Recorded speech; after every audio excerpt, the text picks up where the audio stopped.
Vou passar agora a palavra ao nobre presidente da Fundação João Mangabeira, Renato Casagrande, próximo governador do Espírito Santo.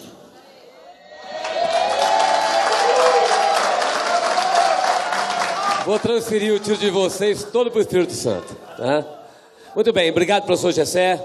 Nós vamos compor agora a nova mesa, o novo debate que faremos agora, que é o debate da Conferência 3, a economia criativa. Obrigado, professor. A economia criativa como estratégia de desenvolvimento. Esse é nosso último debate. Então, assim, quero pedir a presença, a permanência de vocês aqui no plenário, para que a gente possa aproveitar bem. Então, vou fazer aqui. Que a gente faça bem esse último debate. Eu quero chamar, então, para compor a mesa, chamarei aqui para compor a mesa, primeiramente, a Cláudia Leitão. Cláudia Leitão, ela é graduada em Direito pela Universidade Federal do Ceará, tem licenciatura em Música pela Universidade Estadual do Ceará, é mestra em Sociologia Jurídica pela Universidade de São Paulo e doutora em Sociologia pela Sorbonne. Foi diretora do SENAC no Ceará, secretária de Cultura do Ceará, secretária de Economia Criativa do Ministério da Cultura e secretária municipal de Cultura e Turismo de Aracati. É professora dos programas de pós-graduação em Turismo e em Políticas Públicas da Universidade Estadual do Ceará. Diretora do Observatório de Governança Municipal do Instituto de Planejamento de Fortaleza e consultora em Economia Criativa. Muito bem-vindo à salva de palmas para Cláudia Leitão, para recebê-la com muito carinho.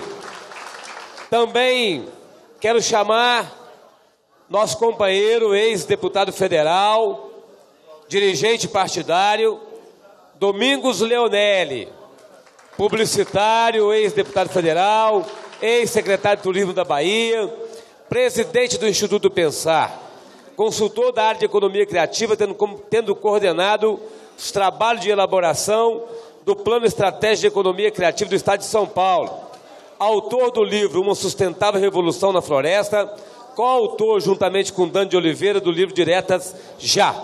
Cadê Leonelli? Já está aqui conosco?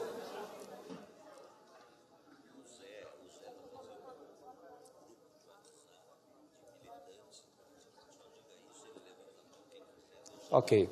Domingos Leonelli, está aqui? Está aqui, muito obrigado.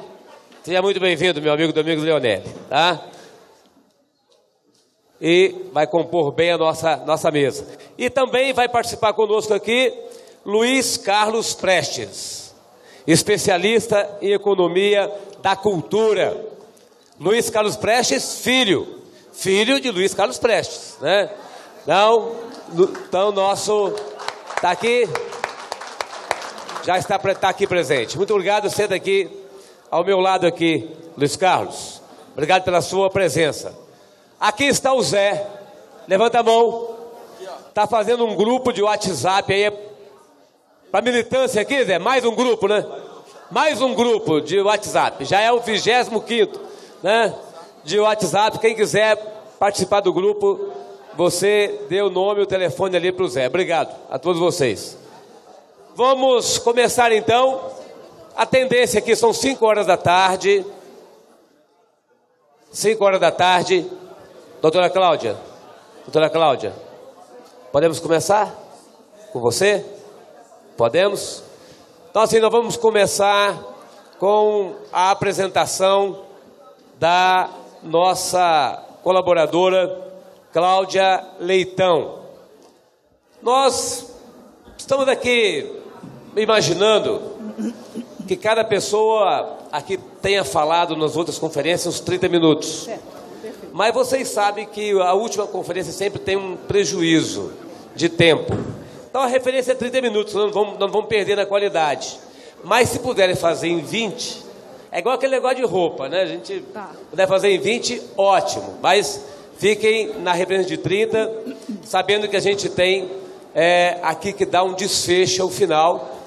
mas eu peço aos 3 conferencistas que aproveitem bem o tempo, porque nós estamos aqui com um auditório cheio, querendo aproveitar bem o nosso tempo. Então, com a palavra, Cláudia Leitão. Boa tarde a todos, é um prazer imenso estar aqui, ter aceito esse convite, é uma alegria voltar a Brasília e estar nessa data histórica tão importante, o aniversário do PSB, nessa mesa tão ilustre, com amigos, colegas e pessoas que são militantes e ativistas dessa famosa chamada de economia criativa, alguns outros chamam de economia da cultura, mas estamos falando de uma economia que merece, certamente do PSB, um olhar importante para aí os próximos meses, né? Vamos aí ter eleições em breve. Acho que é uma temática que interessa a todos vocês que estão aqui para avançar nas questões das políticas públicas que envolvem, acho que especialmente as questões do desenvolvimento, né? Então eu queria trazer aqui primeiro meus parabéns ao PSB e agradecer o convite. Bom, eu queria começar, vamos ver o tempo aqui, eu vou tentar diminuir ao máximo a minha fala, mas eu queria muito que fosse uma fala de abertura, que talvez então até fosse complementada aqui pelo colega Domingos Leonelli, pelo colega também querido Luiz Carlos Prestes Filho, né, que é um especialista, vem trabalhando com isso de forma muito exitosa no Rio de Janeiro. Mas eu queria começar com uma frase, né, que é uma frase do Eduardo Galeano. Ele diz o seguinte: o desenvolvimento, já que nós estamos aqui falando de desenvolvimento, é uma viagem que tem mais náufragos do que navegantes. Acho que essa afirmação, que abre o clássico As Veias Abertas da América Latina, né, merece talvez um pouco a nossa reflexão para a gente pensar aqui de que desenvolvimento nós estamos falando. Na Comissão Econômica para a América Latina e o Caribe, talvez seja melhor, acho que sim. O economista Celso Furtado foi, ao longo da segunda metade do século XX, talvez um desses timoneiros sensíveis dessa longa viagem em busca de um desenvolvimento mais justo e mais includente para a América Latina. Furtado, assim como Eduardo Galeano, estava ciente de que as visões de desenvolvimento que atravessaram o século XX eram especialmente danosas para os países latino-americanos, também para o Brasil.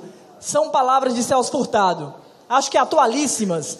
As ideias de desenvolvimento apenas têm sido de utilidade para mobilizar os povos da periferia e levá-los a aceitar enormes sacrifícios, para legitimar a destruição das expressões culturais chamadas de arcaicas, para explicar e fazer compreender a necessidade de se destruir o meio físico, para justificar as formas de dependência que reforçam o caráter predatório do nosso sistema produtivo. Bom, eu acho que esse quadro não é muito diferente, não é, do que está acontecendo ainda hoje no Brasil do século XXI. No pensamento de Furtado, nós vamos encontrar a influência intelectual de um economista indiano muito importante, que foi inclusive depois premiado, ganhou o Prêmio Nobel de Economia, que é o Amartya Sen, que foi colega de Furtado em Cambridge, na Inglaterra, nos anos 50. Pessoal, eu estou falando de coisa de mais de 50 anos, né? De mais de 60 anos. Eu acho que essa é a atualidade, a urgência, a emergência de uma nova discussão acerca do desenvolvimento, ou pelo menos de um resgate, de uma discussão de desenvolvimento que o pensamento brasileiro já fez e que abandonou. Nós já tivemos grandes pensadores que eram inclusive também candidatos a prêmio Nobel. Se a gente pensar aqui em Josué de Castro, se a gente pensar no Paulo Freire, se a gente pensar no Milton Santos, no próprio Celso Furtado, tínhamos aí uma linha de frente que era campeã, não é? E não houve aí uma sucessão nesse pensamento e nós paramos de pensar o Brasil.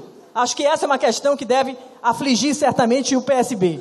Para Furtado, e aí ele apreende muito das ideias do Amartya Sen, a compreensão do desenvolvimento é exatamente a visão que tem a ver com a ampliação das liberdades humanas. Eu queria insistir nisso.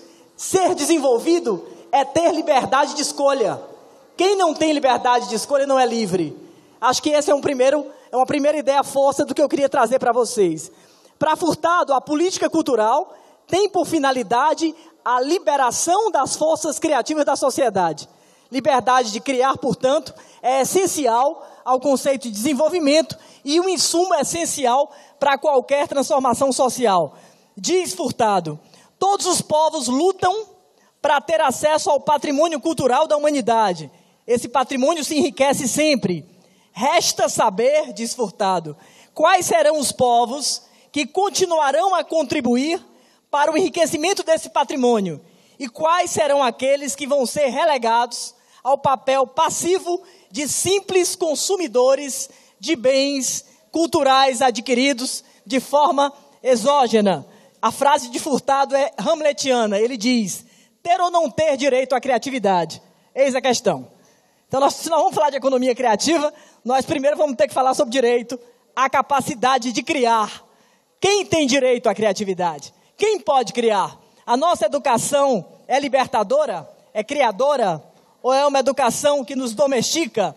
Quando nós estamos diante de um consumo da indústria cultural, nós somos livres para escolher? Ou será que a gente só pode escolher o Wesley Safadão? Nada contra o Wesley Safadão, mas é simplesmente levantando a necessidade de termos, para a construção de uma cidadania, um cardápio que seja amplo, não é? Um cardápio importante, onde eu tenha acesso a todas as expressões culturais. Isso é que é liberdade. Quando o Celso Furtado escreveu Criatividade e Dependência na Civilização Industrial, ele analisa de uma forma muito transdisciplinar, até muito pouco econômica e muito mais sociológica, antropológica e filosófica, os papéis da cultura, da criatividade e da inovação para o desenvolvimento de países de economia dependente na perspectiva do final do século passado, da segunda metade do século XX. Ele afirmava que o desenvolvimento sempre será tributário de uma atividade criadora. E dizia, há 40 anos atrás, esse livro tem 40 anos, é de 1976, vai fazer 40 anos, o Criatividade e Dependência, que é muito importante que nós retomemos o valor da política. Eu acho que isso também é uma boa fala para esse encontro. Nós precisamos, dizia Celso há 40 anos atrás, reformar as relações de gênero. Ele estava preocupado com as questões de gênero que foram colocadas aqui hoje à tarde, não é?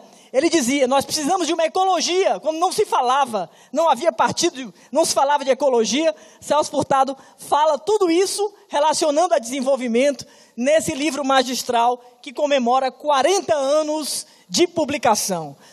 Nós não estamos falando novo, nós talvez precisemos retomar nossa memória sobre o pensamento brasileiro.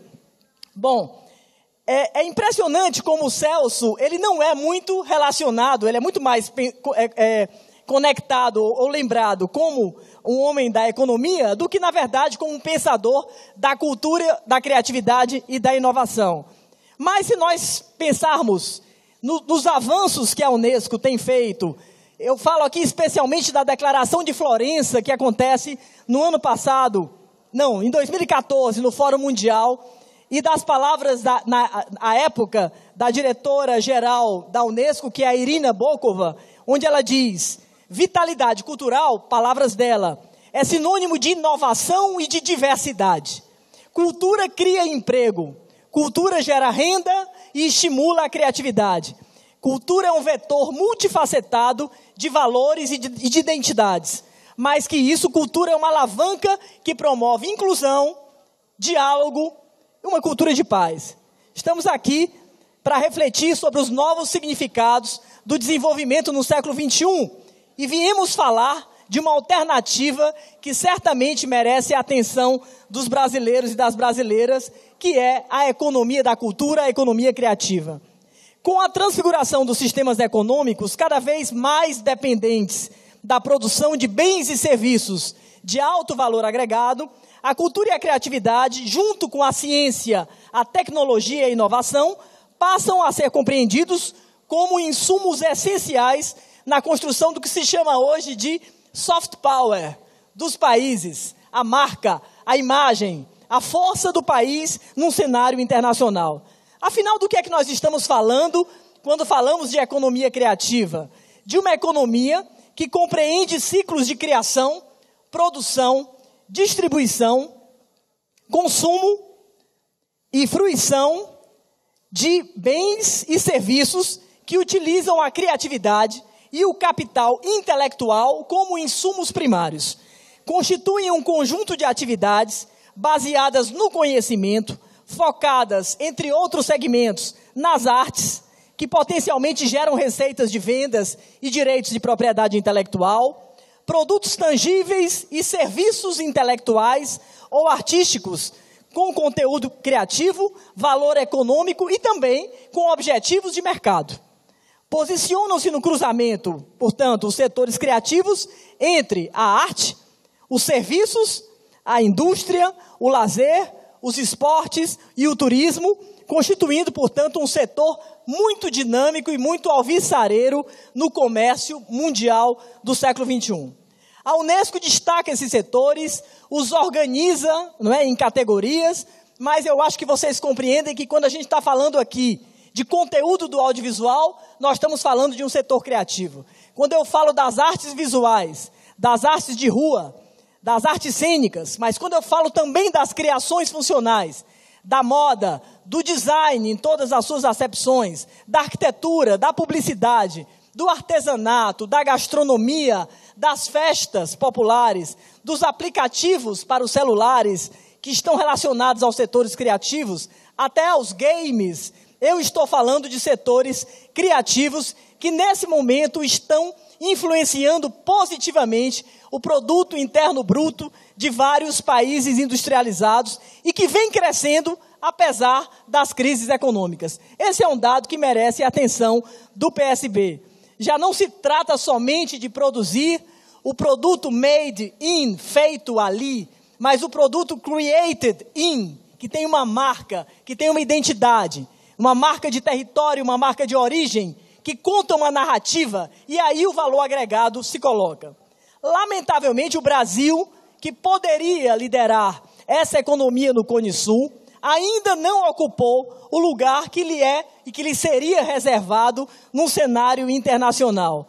No mundo globalizado, quando as dependências culturais, científicas e tecnológicas determinam padrões de consumo e comportamento das populações, o Brasil chega, nesse momento, a um verdadeiro beco sem saída. É o que disse há anos atrás, já dizia o ex-presidente do Banco Central, Alexandre Tombini, quando ele afirmou na revista Exame que o Brasil precisa encontrar novas fontes de expansão da sua economia, pois o modelo de crescimento baseado na absorção da mão de obra e no incentivo ao consumo doméstico, esse modelo já se esgotou. Como podemos ver, nosso desafio maior diz respeito à construção de um outro modelo de desenvolvimento que permita a desconcentração das nossas riquezas, que reconheça o potencial da nossa juventude brasileira, que incentive e crie um ecossistema favorável aos nossos micro e pequenos empreendedores, que dê lugar para a ação da produção, da criação e da distribuição de serviços produzidos por mulheres, pelos povos indígenas, pelas culturas tradicionais populares, onde haja uma compreensão de que a educação é serviço criativo. A Austrália diz que o maior serviço criativo que ela produz é a sua educação. É uma educação para exportação e uma educação para o novo trabalho. Não é? Então, eu queria chamar a atenção dessas questões, porque são os nossos desafios. Penso que essas questões vão aparecer certamente nas campanhas do ano que vem. Furtado lutou ao longo do século XX por esse modelo desconcentrador, onde o desenvolvimento fosse mais do que acumulação, mas fosse também uma nova ou um resgate de valores, de comportamentos, de formas de viver, portanto de criatividade. Não é? Ele dizia, nós perdemos porque na civilização industrial deslocamos a lógica dos fins, a lógica, portanto, voltada ao bem-estar, à liberdade e à solidariedade, e demos valor muito mais à lógica dos meios, que é aquela que está a serviço da mera acumulação capitalista.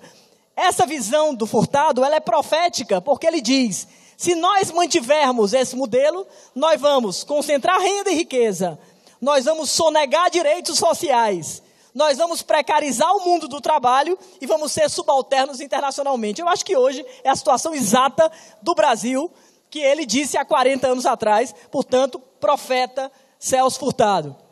Bom, estamos aqui festejando 70 anos do PSB, não é? E se essas profecias chegaram, nada mais urgente do que retomarmos as bases desse pensamento, até para estimular os nossos debates acerca do Brasil. Para isso necessitamos, certamente, transformar mentalidades, ampliar horizontes, aprender com experiências externas, fazer um benchmarking do planeta, não é? Abrir novos caminhos para que a gente retome, não é? Um desenvolvimento sustentável, que compreenda o papel da inovação, que seja includente e que trabalhe, proteja e se alimente da nossa própria diversidade cultural. Eu queria dizer para vocês que esse conceito, que essa história começa na Austrália. Para quem não sabe ainda um pouco dessa história da economia criativa, e é tudo muito recente. Foi a Austrália que, em 1994, vai ter um candidato, que era um candidato a primeiro-ministro, chamado Paul Keating, e ele vai cunhar uma expressão chamada Austrália, Nação Criativa. Isso na campanha dele. Ele foi bem sucedido e foi eleito. E ele dizia que era importante, portanto, considerar a cultura e a criatividade da Austrália como estratégias fundamentais para o desenvolvimento do país. Naquele momento, eu queria dizer para vocês, olha que coisa interessante, porque o Brasil está vivendo a mesma coisa agora, viu, pessoal? A Austrália estava perdendo, estava tendo um êxodo. Cientistas indo embora, professores, também cineastas, músicos, chefes de cozinha, artistas, atores, designers. Estava todo mundo indo embora para Nova York ou para Londres, não é? De uma certa forma, porque a Austrália não estava reconhecendo a importância da sua própria identidade. Os australianos se deixaram, naquele momento, sucumbir ao mundo global, sem reforçar as suas próprias expressões da cultura. Bom, quando Paul Keating chega, ele vem exatamente na busca de tentar trazer de volta todo esse capital humano perdido. Diz ele, a Austrália, como o resto do mundo, está no momento crítico da sua história. Eu acho que a gente podia botar o Brasil aqui, não é? Dá certinho. Aqui, como em qualquer outro lugar, valores e ideologias tradicionais estão em fluxo, e a rapidez da economia global e das mudanças tecnológicas tem gerado dúvidas e cinismo sobre a habilidade dos governos de confrontarem o seu futuro. A habilidade dos governos de confrontarem o futuro. O que é distintivamente australiano sobre a nossa cultura está em perigo pela cultura que vem homogeneizada a partir dos processos globais. Para Paul Keating, a globalização não deveria destruir essas identidades australianas. E diz ainda o primeiro-ministro em campanha em 1994, cultura gera riqueza. Em geral, nossas indústrias culturais, ele dizia lá em 94, geram, na época, 13 bilhões de dólares por ano. Cultura emprega cerca de 336 mil australianos em 1994.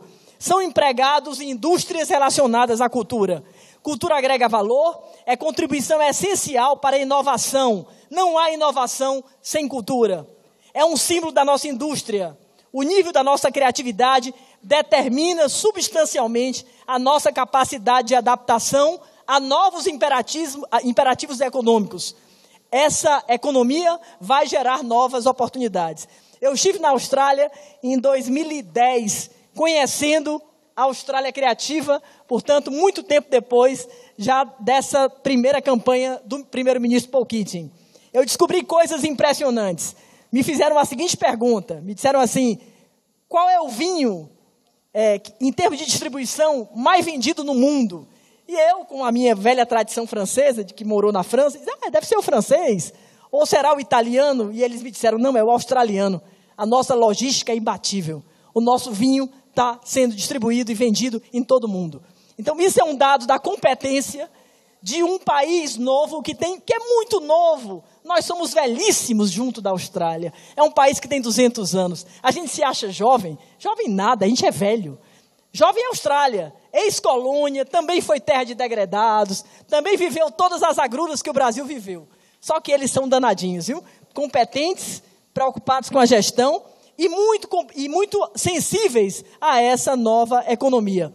Logicamente que depois da Austrália, o primeiro-ministro Tony Blair traz a economia criativa para a Inglaterra e essas questões vão ser discutidas pelos relatórios da UNCTAD, da Conferência das Nações Unidas para o Comércio e o Desenvolvimento, que lança 3 relatórios importantíssimos. Eles estão na internet, vocês podem baixar para conhecer, eu não vou ter tempo para falar deles aqui, que é o relatório de 2008, 2010 e 2013. Um desses relatórios nós traduzimos para o português quando eu era secretária da Economia Criativa, porque essa economia precisa falar português. Esses relatórios estão em inglês, não é? Mas os relatórios dizem a economia criativa é um conceito em evolução, em construção, ela é um conceito baseado em ativos criativos que geram crescimento e desenvolvimento econômico, estimulam a geração de renda, a criação de empregos, a exportação de ganhos, ao mesmo tempo que essa economia promove. E aí é que está a diferença de qualquer outro setor. Ela deve promover inclusão, ela deve fomentar a diversidade e o desenvolvimento humano. Ela é uma opção para o desenvolvimento sustentável, diferentemente da lógica, não é? Tradicional das indústrias, e inclusive da indústria cultural. Bom, o conceito foi tomando força, as políticas foram aparecendo nos países, e hoje todos nós conhecemos, já ouvimos falar na rede de cidades criativas, por exemplo, da Unesco, e a gente sabe, por exemplo, que um dia desses Florianópolis entrou, não é?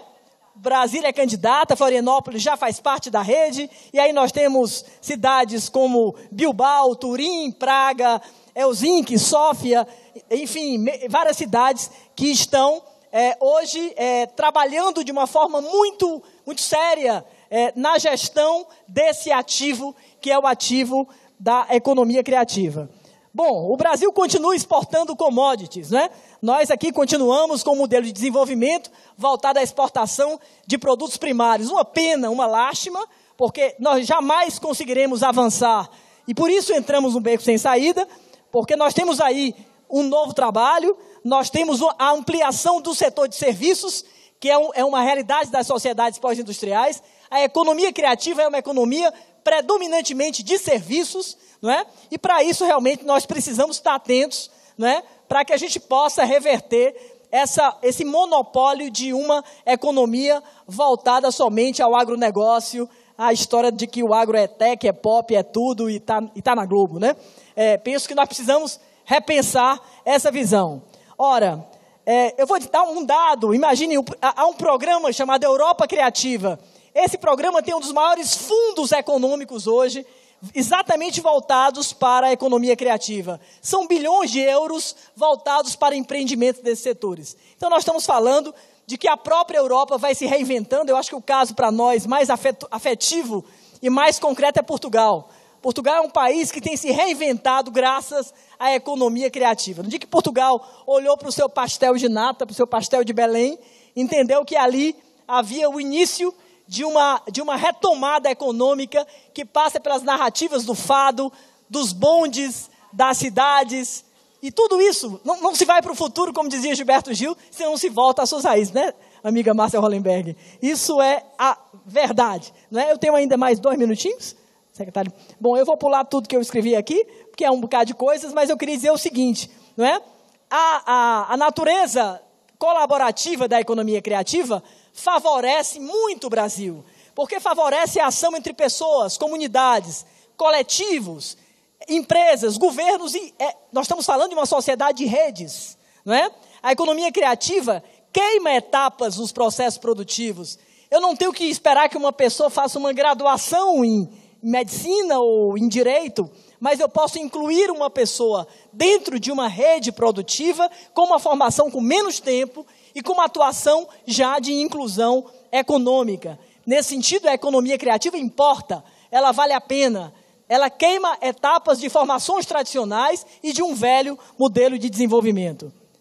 Bom, 25 anos depois da gestão de Celso Furtado no MINC, foi criada uma Secretaria da Economia Criativa. Tive o prazer de ser colega de Márcia Hollenberg na Secretaria da Cidadania e da Diversidade Cultural. Sonhamos muito juntas no Ministério, mas, na verdade, essa secretaria demorou o mesmo tempo para ser criada, para ser descriada e ser desarticulada. Prova de que o tempo dela não havia chegado e que os governos não têm ainda compreensão do que eu estou aqui tentando falar e que a mesa aqui continuará falando.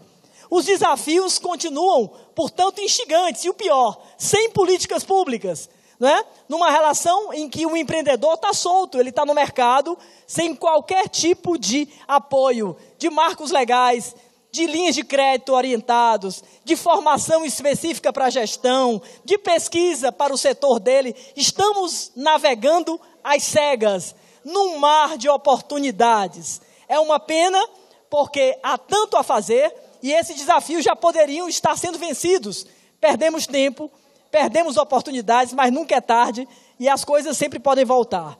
Eu queria dizer que uma política estruturante, para encerrar minha fala, não pode nem deve prescindir, primeiro, de um debate conceitual, das universidades, mas essencialmente da escuta da oitiva da sociedade. Mas também não pode prescindir de uma decisão política fundamental, de um planejamento e de uma gestão estratégica. Políticas públicas são republicanas, são frutos da participação social e do exercício de uma transversalidade que nós não estamos habituados a fazer. Eu não posso falar de economia criativa sem pensar em ações de várias pastas, sem pensar em educação, sem pensar em turismo, sem pensar em desenvolvimento econômico, sem pensar em relações exteriores, não é? Sem pensar em ciência e tecnologia. Exatamente, todos nós temos que estar, não é, envolvidos nesse processo. O tempo de uma política é o tempo da criação, mas é o tempo do enraizamento. É o tempo do plantio, que não deve se submeter a mandatos políticos, que não deve se submeter à sazonalidade de interesses de grupos. A economia criativa brasileira vem padecendo por causa dos lobbies, porque os lobbies do Congresso Nacional não permitem que essa economia floresça. Porque nós estamos falando de uma economia para pequenos, de uma economia para periféricos, de uma economia para inclusão. Isso não interessa à grande indústria. Eu quero dizer isso aqui porque acho que isso é muito importante para que essa temática possa ser apropriada, possa ser uma bandeira para o Partido Socialista Brasileiro.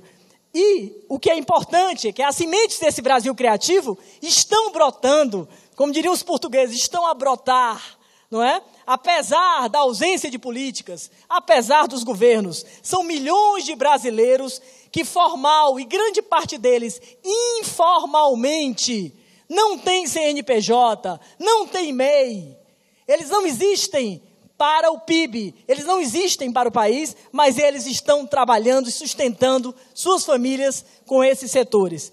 É por isso que eu termino aqui citando Lina Bobardi, que na década de 50, também 60, começo da década de 60, ela construiu um museu de arte, Leonelli sabe disso muito melhor do que eu, em Salvador. Ela andou pelo Nordeste e foi conhecendo os saberes da cultura popular do Nordeste e ficou encantada. E nesse momento ela fez uma exposição em Milão, onde ela dizia, nós vamos juntar o saber tradicional brasileiro. Olha só que projeto, olhem só que projeto. E nós vamos construir a maior escola de design do mundo, muito maior do que Milão, vai ser a brasileira. Porque vai ter o imaginário da cultura popular, ao mesmo tempo vai trabalhar um design original brasileiro, uma escola de desenho industrial. A exposição ia inaugurar dia 31 de março, não é? 1º de abril de 1964. A exposição nunca aconteceu, nunca houve a escola e o sonho de Lina Bobardi continua vivo. Era um projeto político, a escola da Lina, que foi abortado. Voltar a discutir a economia criativa, meu amigo Leonelli, presidente, não é? Casa Grande, meus queridos aqui à mesa, é de novo um projeto político. Se nós queremos inclusão, se nós queremos a identidade brasileira, se nós queremos um país para todos os brasileiros, para apostar no empreendedorismo, para apostar na nossa autoestima, esse será um projeto político. Mas, dizia Celso Furtado, a política é a grande atividade criadora do homem. Viva, viva Celso Furtado, obrigado.